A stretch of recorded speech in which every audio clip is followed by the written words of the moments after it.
Hey guys, in this video, I will show you how to access your old Cash App account without an email or phone number. All right, let's begin. First, open the Cash App on your mobile device. Make sure you're not logged into any existing account.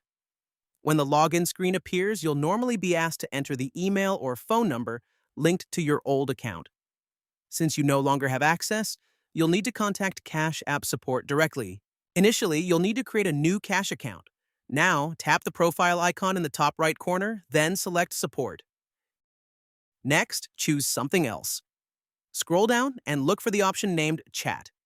Tap on it, and then send a request for accessing your old account. After submitting your request, Cash App's support team will contact you via email. They'll ask you to verify personal details connected to your old account, such as your name, linked cards, or recent transactions. Once verified, your old account will be merged with your new one automatically. So that's basically how you can access your old Cash App account without an email or phone number. That's it for this video. Thanks.